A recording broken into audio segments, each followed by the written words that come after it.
Because what we're holding on for and what we're believing for in Urban Life Church is not 1,000 members, 2,000, 3,000. That's not what we're holding on for.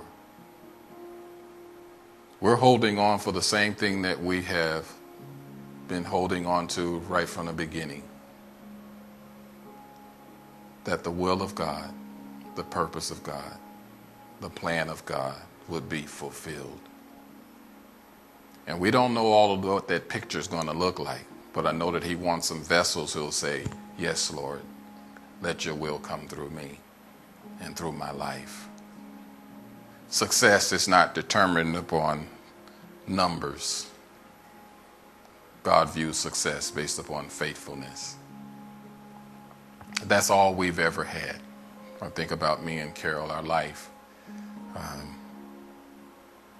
And I don't say this to boast about us, but if you notice, most of the words kept talking about faithful. You're faithful. You're faithful. Because that's all we got. We haven't had money. Right from the beginning of our relationship, just determined we're going to be committed to one another. We're determined we're going to be committed to our children.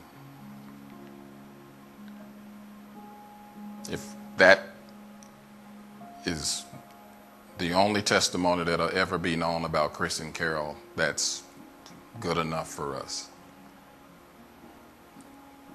They lived up in the northern part of the city. They had one of them big houses in the mountains, and they drove a Mercedes and they drove a Lexus, and did you see the clothes they wear? And man,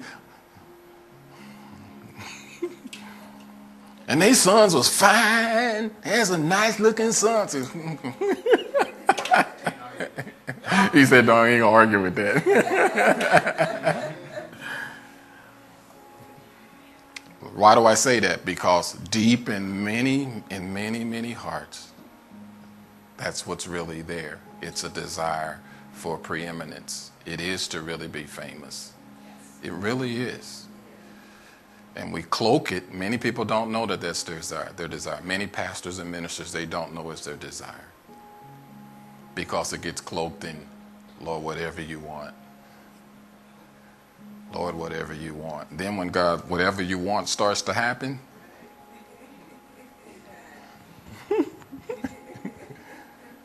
I'm just being open with you guys this morning. I don't necessarily have a sermon, but I remember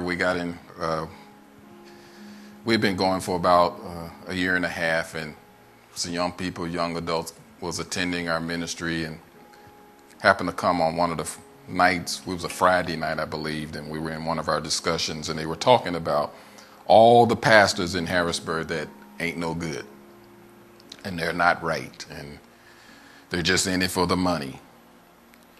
And so I remember one young lady in particular said, what pastors really need to do is just tell the truth. Why can't they just preach the truth?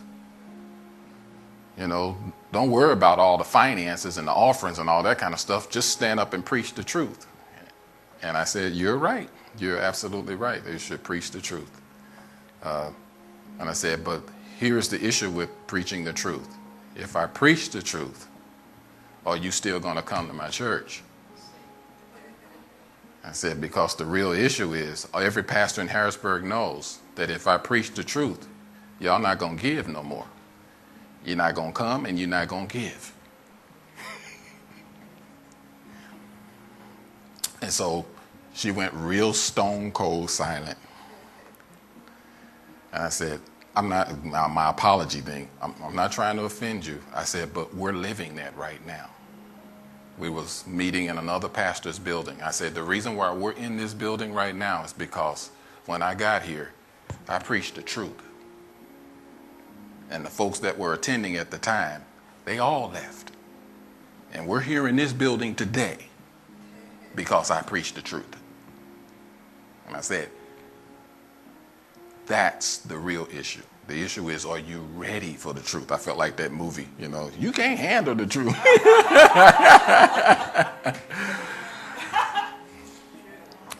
I'm not offering excuses for pastors in their lack of preaching the truth, but I said, but that's part of the That's part of the price.